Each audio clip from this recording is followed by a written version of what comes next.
Hey, this is Mark, the other Chopstick Guy, with your small bite of the day.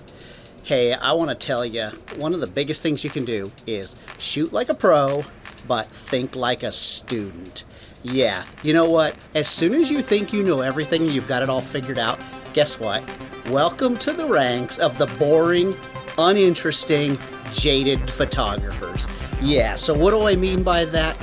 If you keep the mentality of, I'm a student, I don't have this thing, photography nailed down, and I'm constantly trying to learn, then I stay curious, I stay hungry, and that's how you get better. So, remember, always be learning and think like a student, but shoot like a pro. This is Mark, the other Chopstick Guy, with your small bite of the day.